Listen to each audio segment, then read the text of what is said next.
မင်္ဂလာပါ grade 11စနစ်ဟောင်းဇီဝဗေဒအခန်း2ရဲ့အပိုင်းလေးကနေကြိုဆိုလိုက်ပါတယ်အပိုင်းလေးကိုကျောင်းသုံးစာအုပ်စာမျက်နှာနံပါတ်25နဲ့29အထိလေ့လာမှာဖြစ်ပါတယ် pollination ဆိုတဲ့အကြောင်းအရာလေးကိုစလေ့လာမယ် pollination ဆိုတာဝတ်မုံကူးခြင်းတရဝါမှာတော့မိတ်လိုက်ခြင်းနဲ့တွားတူမယ်အပင်မှာတော့ဝတ်မုံကူးခြင်းဆိုတာကဝတ်မုံအိတ်ထဲကဝတ်မုံနေဝတ်မုံခံပေါ်ကိုကြာရောက်ခြင်းကိုဝတ်မုံကူးခြင်းလို့ခေါ်တယ်။အန်တာထဲကပိုလန်နေစတစ်မာပေါ်သို့ transparent စကူးပြောင်းခြင်းအန်တာထဲမှာရှိတဲ့ပိုလန် grain လေးတွေပိုလန်ဝတ်မုံလေးတွေကစတစ်မာပေါ်ကို transparent စကူးပြောင်းခြင်းကိုဝတ်မုံကူးခြင်းလို့ခေါ်မယ်။ဝတ်မုံကူးခြင်းမှာအုပ်စုလေး2မျိုးရှိမယ်။ self pollination နဲ့ cross pollinationပွင့်တီးဝတ်မုံကူးခြင်းနဲ့ပွင့်ကြားဝတ်မုံကူးခြင်းဆိုပြီးတော့အုပ်စု2ခုရှိမယ်။ပွင့်တီးဝတ်မုံကူးခြင်း self pollination ဆိုတာပန်းတပွင့်နဲ့အဲ့ဒီပန်းပွင့်တပွင့်နဲ့ရဲ့ဝတ်မုံအိတ်ထဲကဝတ်မုံနေအဲ့ဒီပန်းပွင့်ရဲ့စတစ်မာပေါ်ကိုကြာရောက်ခြင်းကိုပွင့်တီးဝတ်မုံကူးခြင်းလို့ခေါ်တယ်။ပွင့်တီးဝတ်မုံကူးခြင်းဆိုရင်ပန်းပွင့်ကတပွင့်နဲ့ဖြစ်မယ်။ If the pollen from the anther ထဲကဝတ်မုံနေ of a flower ပန်းတပွင့်နဲ့ရဲ့အန်တာထဲကဝတ်မုံတွေက falls ကြာရောက်မယ် onto the stigma of the same flower အဲ့ဒီပန်းပွင့်တူညီတဲ့ပန်းပွင့်ဒီပန်းပွင့်ရဲ့ stigma ကိုပေါ်ပဲကြာရောက်မယ်ဆိုလို့ရှိရင် it is self pollination အဲ့တော့ပွင့်တီးဝတ်မုံကူးခြင်းဆိုလို့ရှိရင်ပန်းပွင့်ကတပွင့်နဲ့ဖြစ်မယ်။နောက်ပွင့်ကြားဝတ်မုံကူးခြင်းကြည့်ရအောင်cross pollination ပွင့်ချဝတ်မုံကူးခြင်းဆိုမှာတော့ပန်းပွင့်က2ပွင့်ဖြစ်သွားပြီတပင်ထဲက2ပွင့်ဖြစ်ခြင်းဖြစ်မယ်တခြားအပင်ကပန်းပွင့်ဖြစ်ခြင်းဖြစ်မယ်ပန်းပွင့်2ပွင့်ကူးပြီဆိုလို့ရှိရင်ပွင့်ချဝတ်မုံကူးခြင်း pollen from the anther ထဲကပိုလန်တွေက fall onto the stigma ပေါ်ကိုကျမှာပဲဒါပေမဲ့ another flowerတခြားပန်းပွင့်ရဲ့ stigma ပေါ်ကိုကျတယ်ဆိုရင် cross pollination ပွင့်ကြားဝတ်မုံကူးခြင်းလို့ခေါ်မယ် same plant တပင်ထဲဖြစ်ခြင်းဖြစ်မယ်တပင်ထဲကနောက်ထပ်ပန်းတစ်ပွင့်ဖြစ်ခြင်းဖြစ်မယ် another plant တခြားအပင်ရဲ့ပန်းပွင့်တစ်ပွင့်ဖြစ်ခြင်းဖြစ်မယ်ဒါပေမဲ့ same species မျိုးစိတ်တော့တူရမယ်မျိုးစိတ်တူတဲ့အပင်တပင်ထဲကတခြားအပွင့်ဒါမှမဟုတ်ရင်နောက်ထပ်တခြားအပင်ရဲ့တခြားတစ်ပွင့်ဆိုလိုချင်တာကတော့ပွင့်ကြားဝတ်မုံကူးခြင်းဆိုလို့ရှိရင်ပန်းပွင့်2ပွင့်ဖြစ်သွားပြီဒီပန်းပွင့်ကပိုလန်ကဟိုးဘက်တခြားပန်းပွင့်ရဲ့စတစ်မာပေါ်ကိုသွားကျမယ်အဲ့တခြားပန်းပွင့်ဒီတပင်နဲ့ဖြစ်ခြင်းဖြစ်မယ်2ပင်ဖြစ်ခြင်းဖြစ်မယ်တေချာပေါက်ကတော့2ပွင့်ကူးသွားပြီပန်းပွင့်2ပွင့်ကူးသွားရင်ပွင့်ကြားဝတ်မုံကူးခြင်းလို့ခေါ်မယ်ပန်းတပွင့်နဲ့တင်အဲ့ဒီပန်းပွင့်ရဲ့စတစ်မာအဲ့ဒီပန်းပွင့်ရဲ့ဝတ်မုံကအဲ့ဒီပန်းပွင့်ရဲ့စတစ်မာပေါ်ကိုကျတယ်တပွင့်နဲ့ပဲဆိုရင်ပွင့်တီးဝတ်မုံကူးခြင်း2ပွင့်ကူးပြီဆိုရင်ပွင့်ကြားဝတ်မုံကူးခြင်းအဲ့တော့ဝတ်မုံကူးခြင်းမှာ2နည်းရှိတယ်ပွင့်တီးဝတ်မုံကူးခြင်းနဲ့ပွင့်ကြားဝတ်မုံကူးခြင်းပုံလေးကိုကြည့်လိုက်မယ်အနီရောင်ပန်းပွင့်လေးမှာအဲ့ဒီအနီရောင်ပန်းပွင့်လေးရဲ့ဝတ်မုံအိတ်ထဲကဝတ်မုံတွေကအဲ့ဒီပန်းပွင့်ရဲ့စတစ်မာပေါ်ကိုသွားကျတယ်ဒါဆိုရင်ပွင့်တီးဝတ်မုံကူးခြင်းအနီရောင်ပန်းပွင့်လေးပဲ2ပွင့်ဒီဘက်ကဘယ်ဘက်ကပန်းပွင့်ရဲ့ဝတ်မုံလေးတွေကညာဘက်ပန်းပွင့်ရဲ့စတစ်မာပေါ်ကိုသွားကျတယ်ဆိုလို့ရှိရင်ဒါပွင့်ကြားဝတ်မုံကူးခြင်းဖြစ်သွားပြီပန်းက2ပွင့်ကူးသွားပြီတပင်နဲ့ဖြစ်ခြင်းဖြစ်မယ်တခြားအပင်ဖြစ်ခြင်းဖြစ်မယ်ဟိုးဘက်လန်းကအပင်ဖြစ်ခြင်းဖြစ်မယ်ဒီတလန်းတွေကအပင်ဖြစ်ခြင်းဖြစ်မယ်2ပွင့်ကူးသွားပြီဆိုလို့ရှိရင်ပွင့်ကြားဝတ်မုံကူးခြင်းမပန်းရောင်လေးလည်းဒီလိုပဲပန်းရောင်လေးပန်း2ပွင့်လေးဒီမှာပြားပရုံးလေးလိပ်ပြားလေးနဲ့လိပ်ပြားလေးရဲ့ခန္ဓာကိုယ်မှာဝတ်မုံလေးကကတ်သွားပြီနောက်တစ်ပွင့်ရဲ့စတစ်မာပေါ်ကိုသွားကြတယ်ဆိုရင်ပွင့်ကြားဝတ်မုံကူးခြင်းအဲ့တော့ပွင့်တီးဝတ်မုံကူးခြင်းနဲ့ပွင့်ကြားဝတ်မုံကူးခြင်းကိုမှ adaptation for self pollination ပွင့်တီးဝတ်မုံကူးခြင်းအတွက်အကြောင်းညီညွတ်မှုများဆိုတာလေးကိုလေ့လာရအောင်ပွင့်တီးဝတ်မုံကူးခြင်းနဲ့ပတ်သက်တဲ့အကြောင်းညီညွတ်မှုလိုက်လျောညီထွေဖြစ်မှုပေါ့နော် adaptation for self pollination ပွင့်တီးဝတ်မုံကူးခြင်းရဲ့လိုက်လျောညီထွေဖြစ်မှုအကြောင်းညီညွတ်မှုတွေကတော့ self pollination ဆိုတာက can only occur in bisexual flower တပွင့်နဲ့ကိုဝတ်မုံကူးမှာဖြစ်တဲ့အတွက်အဲ့ဒီပန်းတပွင့်ထဲမှာလိန်အစုံရှိမှကူးလို့ရ ဆိုလိုချင်တာကတော့အဲ့ဒီပန်းတစ်ပွင့်ထဲမှာဖိုအင်္ဂါရောမအင်္ဂါရောကောင်းစွာဖွံ့ဖြိုးမယ်ဖိုအင်္ဂါအောင်အန်ဒရီစီယန်ရောမအင်္ဂါအောင်ဂိုင်းနီစီယန်ကောနှစ်ခုစလုံးရှိတဲ့ပန်းပွင့်ကို bisexual flowers လို့ခေါ်မယ်လိန်စုံပန်းပွင့်တွေမှာသာဖြစ်ပွားနိုင်တယ်ပွင့်တီးဝတ်မုံကူးခြင်းသည်ပန်းတစ်ပွင့်တည်းဖြစ်တဲ့အတွက်အဲ့ဒီပန်းတစ်ပွင့်ထဲမှာတင် bisexual flower လိန်စုံပန်းပွင့်ဖြစ်မှသာ can only occur ဖြစ်ပွားနိုင်တယ်အဲ့တော့ the adaptation for self pollination ကတော့ self pollination ပွင့်တီးဝတ်မုံကူးခြင်းအတွက်လိုက်လျောညီထွေဖြစ်မှုတွေအကြောင်းညီညွတ်မှုတွေကတော့အချက်နှစ်ချက်ရှိမယ်အဲ့ဒီပန်းတစ်ပွင့်ထဲမှာရှိတဲ့အဖိုအင်္ဂါရောအမအင်္ဂါရောအပြိုင်ရင့်မဲ့ခြင်းရှိမယ် homogamy အပြိုင်ရင်းမဲ့ခြင်းဆိုရင် homogamy နောက်ပန်းတစ်ပွင့်ထဲမှာအဖိုရောအမရောကတော့ရှိတယ်အတူတူတော့ရင်းမဲ့ခြင်းမှာရင်းမဲ့မယ်ကူးချိန်တန်ရင်တော့အဲ့ဒီပန်းတစ်ပွင့်ထဲမှာပဲအဖိုရောအမရောကဝတ်မုံကူးကြတယ်အဲ့ဒါဆိုလို့ရှိရင် clastogamy အပုံးဝတ်မုံကူးခြင်းပန်းမပွင့်မဲနဲ့ပန်းပွင့်စရာမလိုတော့ဘူးပန်းကပွင့်မလာပဲနဲ့အထဲထဲမှာအဖိုနဲ့အမနဲ့ဝတ်မုံကူးနေကြတဲ့ဝတ်မုံကူးခြင်းဆိုလို့ရှိရင် clastogamy အပုံးဝတ်မုံကူးခြင်းအဲ့တော့ပန်းပွင့်ခြင်းပွင့်မယ်မပွင့်ခြင်းမပွင့်ဘူးအပြိုင်ရင်းမဲ့ပြီးကူးကြရင် homogamy ပန်းလုံးဝမပွင့်မဲနဲ့ never open ဘယ်တော့မှပန်းမပွင့်မဲနဲ့အထဲထဲတွေဝတ်မုံကူးနေတာမျိုးဆိုလို့ရှိရင် clastogamy အပုံးဝတ်မုံကူးခြင်းအဲ့တော့ adaptation for self pollination လေးနှစ်ချက်ရှိတယ် homogamy နဲ့ clastogamy အပြိုင်ရင်းမဲ့ခြင်းလေးကိုနည်းနည်းလေးဆက်ကြည့်လိုက်အောင် homogamy အပြိုင်ရင်းမဲ့ခြင်းဆိုတာဘို့နှစ်ခုစလုံး the anther and the stigma ဝတ်မုံအိတ်ရောဝတ်မုံခံရောနှစ်ခုစလုံးက of a bisexual flower လိန်စုံပန်းပွင့်တစ်ပွင့်ရဲ့ဝတ်မုံခံရောဝတ်မုံအိတ်ကောနှစ်ခုစလုံးက mature at the same time တစ်ချိန်တည်းမှာပဲရင့်မဲ့ကြတယ် self pollination က thus ဤနည်းအားဖြင့် easily achieve အလွယ်တကူလက်ခံရရှိမယ် and it may take place even before the flower open ပန်းမပွင့်ခင်တောင်မှပဲသူတို့က self pollination ဝတ်မုံကူးထားပွင့်တီးဝတ်မုံကူးခြင်းကိုလွယ်ကူစွာလက်ခံရရှိမယ် for example ဥပမာအားဖြင့်တော့ paddy စပားပွင့်စပားပင် tobacco ဆေးရွက်ကြီး wheat ဂျုံနောက် some legumes တချို့သောပဲပင်တွေအဲ့ဒါလေးက homogamy အပြိုင်ရင်းမဲ့ခြင်းအကြောင်းဖြစ်တယ် clastogamy ဆက်ကြည့်အောင်အပုံးဝတ်မုံကူးခြင်းပန်းလေးကမပွင့်ဘူးမပွင့်ပေမဲ့အထဲထဲမှာပါတဲ့ဖိုအင်္ဂါရောမအင်္ဂါရောကအတူတူရင့်မဲ့ချိန်မှာအတူတူအထဲထဲမှာနေဝတ်မုံကူးသွားကြတယ် clastogamy ဆိုလို့ရှိရင် bisexual flower ပဲဒါပေမဲ့ never open ဘယ်တော့မှမပွင့်နဲ့ပန်းဘယ်တော့မှမပွင့်နဲ့လိန်စုံပန်းပွင့်တွေမှာ clastogamy အပုံးဝတ်မုံကူးခြင်းဆိုတာဖြစ်ပွားတယ်အဲ့ဒါမျိုးဘယ်တော့မှမပွင့်နဲ့ပန်းပွင့်ကို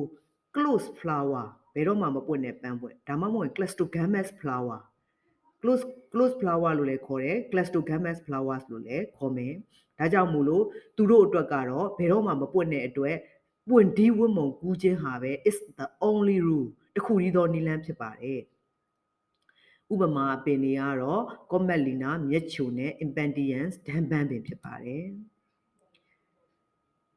cross pollination ကိုရောက်သွားပြီပွင့်ကြားဝတ်မုံကူးခြင်းပွင့်ကြားဝတ်မုံကူးခြင်းဆိုပန်းနှစ်ပွင့်ဖြစ်သွားပြီတပင်နဲ့ဖြစ်ခြင်းဖြစ်မယ်တခြားပင်ဖြစ်ခြင်းဖြစ်မယ်နှစ်ပွင့်ခုံကူးရပြီနှစ်ပွင့်ခုံကူးဖို့အတွက်လွယ်ကူစွာကူးပြောင်းတာလည်းရှိတယ်ကူးပြောင်းဖို့ရာအတွက်အကူအညီပေးတဲ့သူလေးတွေ agent တွေလိုလာပြီ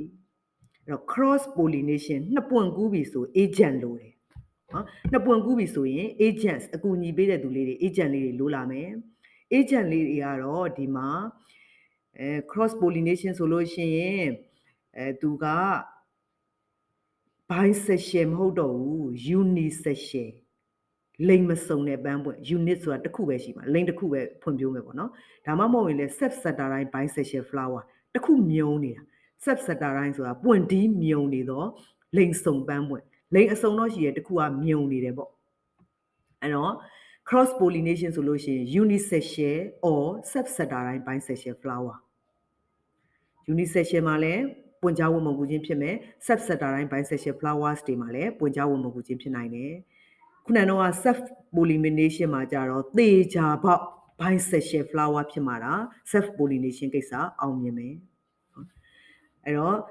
cross pollination ဆိုတော့ပန်းနှစ်ပွင့်ကူးတဲ့အတွက် external agents ပြင်ပအကူအညီပေးတဲ့သူတွေလိုလာမယ်အဲ့ဒါတွေကတော့ဘာတွေလဲဆိုတော့ကြတော့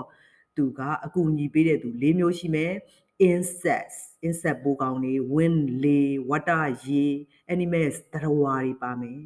လူအပါအဝင်သတ္တဝါတွေပေါ့နော်အခုတို့အချိန်မှာဆိုလို့ရှိရင်တရက်သီးတွေပေါ်တဲ့အချိန်မှာတရက်စေတွေကိုလွှင့်ပစ်ခြင်းတဲ့နေရာမှာပစ်လိုက်တယ်အမိုက်တောင်းထဲကိုထည့်လိုက်တယ်အမိုက်ပစ်တဲ့ကားပေါ်တင်လိုက်တဲ့နေရာအနှံ့ကိုရောက်သွားတဲ့တရက်စေတွေကနေပြီးတော့နောက်ထပ်မျိုးပွားမယ်အဲ့တော့လူအပါဝင်သတ္တဝါ animals တွေကလည်းပဲ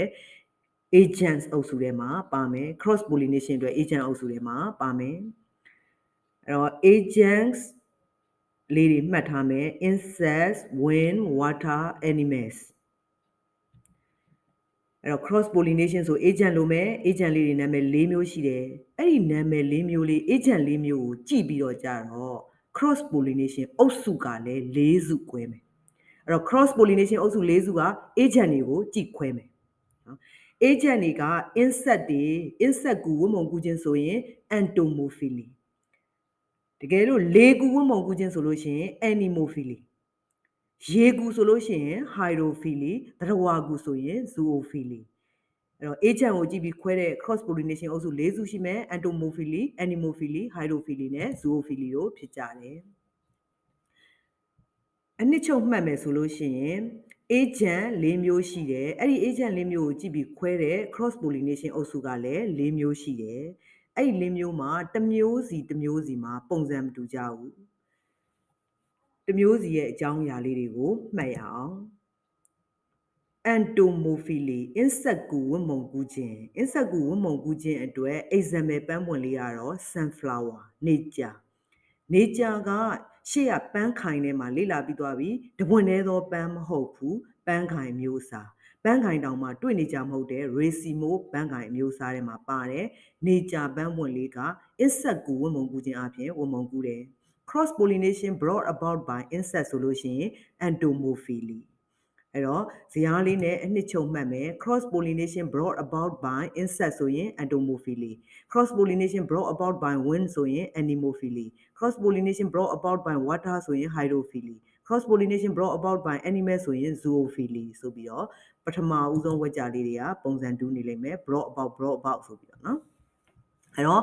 insect ဆိုတာကတော့ bees ပြားတွေ butterfly လိပ်ပြားတွေ moth ပိုးဖလံတွေဖြစ်ကြမယ်အဲ့ဒါတွေကအရေးပါတဲ့ external agents တွေဖြစ်ကြတယ် insect ပိုးမွှားလေးတွေကသူ့ခန္ဓာကိုယ်မှာဝတ်မုံလေးတွေကက်ညှိသွားပြီးသူ့ခန္ဓာကိုယ်မှာရှိတဲ့အမွှေးအမြင်လေးတွေစူလေးတွေမှာဝတ်မုံလေးတွေကက်ညှိသွားပြီးအဲ့ဒီဝတ်မုံလေးတွေကအဲ့ insect လေး visit ဟိုးလက်ပတ်လျှောက်ပြန်တန်းသွားလာတဲ့နေရာမှာလိုက်ပါသွားပြီး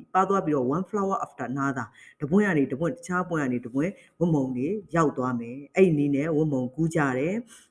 ဝတ်မုံလေးတွေကအဲ့လိုမျိုးနည်းနဲ့ဝတ်မုံကူးတဲ့ပန်းပွင့်ကို entomophilous flowers လို့ခေါ်မယ် insect ကူဝတ်မုံကူးခြင်းနည်းနဲ့ပန်းပွင့်ဆိုရင် entomophilous flowers အဲ့လိုခေါ်မယ်သူကentomophilous flowers တွေကသူက sticky provide with spinous outgrowth spinous ချွန်ထက်တဲ့ outgrowth အတက်တွေနဲ့ကာကွယ်ထားတယ် sticky ဆေးကတ်တယ်အဲ့တော့ဝတ်မုံလေးတွေကဆေးကတ်တယ်ချွန်တက်တဲ့အတက်ကလေးတွေပါတယ်အဲ့တော့ insect လေးတွေရဲ့ခန္ဓာကိုယ်မှာအလွယ်တကူကန့်ညှိနိုင်တဲ့အတွက်တနေရာနေတနေရာဝတ်မုံကူ insect ကူဝတ်မုံကူဖို့အတွက်အဆင်ပြေသွားတယ်insect ပိုးမွှားလေးတွေကလည်းသူကနေရာအနှံ့ကိုရှောက်သွားတဲ့အခါမှာဝတ်မုံလေးကတပွင့်ကနေတပွင့်ကိုကူးပြီးသားဖြစ်သွားမယ်ကာလာရဲ့ nectar ရဲ့အယောင်ရဲ့ဝတ်ရည်လေးတွေရဲ့ scent မှုရည်နံ့တွေရဲ့ of the flowers အဲ့ဒီ anemophilous flowers insect ကူဝတ်မုံကူတဲ့ပန်းပွင့်တွေရဲ့အယောင်တွေဝတ်ရည်တွေမှုရည်နံ့တွေကcan attract ဆွဲဆောင်နိုင်တဲ့ insect for pollination ဝတ်မုံကူဖို့အတွက် insect ပိုးမွှားလေးတွေကိုဆွဲဆောင်နိုင်ပါတယ် for example အားဖြင့်တော့ sunflower nature ဖြစ်တယ်နောက် anemophilous flower ကြည့်အောင် anemophily လေကူဝတ်မုံကူခြင်းကတော့သူက pollen grain လေးတွေ anemophilous flower ရဲ့ pollen grain လေးတွေက small သေးငယ်တယ် light ပေါ့ပါတယ် easily carried by wind လေအားဖြင့်လွယ်ကူစွာတည်ဆောင်သွားနိုင်တယ်သူက pollen grain လေးတွေကသေးငယ်တဲ့အတွက် large numbers အများကို produce ထုတ်လုပ်ပေးမယ်ပန်းပွင့်တွေကသူကလေကူဝတ်မုံကူတဲ့ပန်းပွင့်လေးတွေက small သေးငယ်တယ် scentless ရနံ့မဲ့အနံ့ကင်းတယ်နောက်ပြီးတော့ ဂရီအစိမ်းရောင်ရှိရင်ရှိမယ်ဒါမှမဟုတ်ရင် dry color မွဲ66အရောင်ရှိတဲ့ petal တွေရှိကြမယ် for example အားဖြင့်တော့ဒီမှာပြောင်းမှုလေးပြထားတယ် mix grain လို့လည်းခေါ်မယ် mix ပြောင်းမှုလေးဖြစ်မယ်အဲ့တော့ဒါလေးက anemophilous flower hydrophily ကြည့်ရအောင် cross pollination မှာရေကူဝတ်မုံကူခြင်းဆိုလို့ရှိရင် aquatic plants တွေမှာဖြစ်တာများမယ်ရေနေပင်တွေပေါ့နော်ရေထဲမှာနေတဲ့အပင်ကို aquatic plants လို့ခေါ်မယ်ရေထဲမှာနေတဲ့သတ္တဝါဆိုရင် aquatic animals အဲ့တော့ရေထဲမှာပေါက်တဲ့အပင်တွေမှာရေအားဖြင့်ဝတ်မုံကူခြင်းဖြစ်နိုင်တယ်သူ for example ဥပမာအားဖြင့်တော့ Bellis naria ငရှစ်မြက်ပင်လေးကစလုံးဆောင်းလေးနဲ့ဆိုတော့သိပ္ပံနာမည်လေးဖြစ်တယ်ရှေ့ဆုံးစလုံးကိုအကြီးနဲ့ရေးပြီးမြင်တာရမယ်ငရှစ်မြက်ပင်လေးကရေကူဝတ်မုံကူခြင်းရဲ့ example လေးဖြစ်တယ်နောက်တစ်ခုကတော့သတ္တဝါကူဝတ်မုံကူခြင်းသတ္တဝါဆိုတာငှက်တွေလည်းပါမယ် square ရှစ်တွေလည်းပါမယ် bats lino တို့ snake cupid ကြီးတွေလည်းပါမယ်အဲ့ဒါတွေကသူသတ္တဝါကူဝတ်မုံကူခြင်းအတွက်ကူညီပေးတဲ့ animals တွေဖြစ်ကြတယ်သတ္တဝါကူဝတ်မုံကူခြင်းရဲ့ example လေးတွေကတော့ bombas လက်ပံဒီအနီရောင်ပန်းပွင့်လေးကလက်ပံပွင့်လေးဖြစ်တဲ့နွေရာသီမှာလက်ပံအညာဒေသမှာတအားပေါ်မယ်နောက်ကိုလိုကက်ဆီယာကတော့ပိန်းပင်လေးအဲ့ဒါ zoophilia ရဲ့ example လေးအဲ့တော့အနှစ်ချုပ်အနေနဲ့မှတ်သားမယ်ဆိုလို့ရှိရင်ဒီဇယားလေးကိုမှတ်ထားမယ် quality of pollen grains လို့ပါမယ် entomophily insect ကိုဝတ်မုံကူခြင်းဆိုလို့ရှိရင်ဝတ်မုံလေးတွေက sticky နဲ့ spinous outgrowths လေကူဆိုလို့ရှိရင် small smooth light easily carried by wind ဒါကြောင့်မို့လို့ large amount of pollen grain တွေကိုထုတ်လုပ်တယ်နောက် insect ကိုဝတ်မုံကူခြင်းဆိုလို့ရှိရင် quality of flower ပန်းပွင့်လေးရဲ့color အရောင်တွေရော nectar ဝတ်ရည်တွေရောဆက်နေမှုရည်နဲ့တွေရောဆွဲဆောင်မှုရှိတယ်လေကူဝတ်မုံကူခြင်းကတော့ပန်းပွင့်လေးကငယ်တယ်ရနံကင်းတယ်မွဲ66အရောင်သို့မဟုတ်စိမ်း66အရောင်တွေရှိမယ်ရေကူဝတ်မုံကူခြင်းဆိုတော့ aquatic plants တွေမှာဖြစ်တာများမယ် example လေးတွေကိုမှတ်မအောင်မှတ်ထားမယ်ဒါလေးကတော့ cross pollination ရဲ့အကြောင်းလေးဖြစ်ပါတယ်အဲ့တော့သင်ခန်းစာကိုမှတ်သားထားပြီးပြီဆိုလို့ရှိရင်လေ့ကျင့်ခန်းလေးဖြည့်ကြည့်ဖို့အတွက်မေးခွန်းလေးကြည့်အောင်အခုသင်ခန်းစာလေးမှာအနှစ်ချုပ်လေ့လာတာကတော့ဝတ်မုံကူခြင်းအကြောင်းကိုလေ့လာတယ်ဝတ်မုံကူခြင်းမှာအုပ်စုနှစ်စုခွဲတယ် self pollination နဲ့ cross pollination နောက် self pollination adaptation for self pollination လေ့လာခဲ့တယ် cross pollination က agent တွေလိုတယ် agent ကိုကြည့်ပြီး cross pollination အုပ်စု၄စုခွဲတာကိုလေ့လာခဲ့ကြတယ်အဲ့တော့ practice question လေးကိုဖြည့်ကြည့်ထားမယ်နော်list ဆိုလို့ရှိရင်နာမည်လေးတွေရေးခိုင်းတယ် name ဆိုလည်းနာမည်လေးတွေရေးရမယ် adaptation for self pollination နဲ့ပတ်သက်တဲ့နာမည်လေးရေးပါ homogamy နဲ့ cleistogamy ပြီးရင် explain ဆိုတော့စာတွေရေးရမယ်အဲ့ဒီအုပ်စုနှစ်စုရဲ့အကြောင်းကို explain စာတွေရေးပြီးရှင်းပြပါအောင်ဒါဆိုနံပါတ်1ကလေးက adaptation for self pollination အကြောင်းကိုပြည့်ပြည့်စုံစုံအကုန်ရှင်းပြရမယ်အဲ့ဒါလေးဒီကျင်ခန်းစာအုပ်ထဲမှာချပြထားမယ်နော်နောက်ထပ်မေးခွန်းလေးတစ်ခုကတော့ list the type of cross pollination cross pollination အကြောင်းရဲ့နဲ့သူ့ရဲ့အုပ်စုတွေကိုရေးပြရမယ် and ပြီးတော့ explain the types explain စာတွေရှင်းပြရတော့မယ် types where insects and when are essential as external agent အဖြစ်အထူးဆောင်ရွက်တဲ့ insect ကိုဝတ်မုံကူခြင်းနဲ့လေကူဝတ်မုံကူခြင်းနှစ်ခုအကြောင်းကိုရှင်းခိုင်းတယ်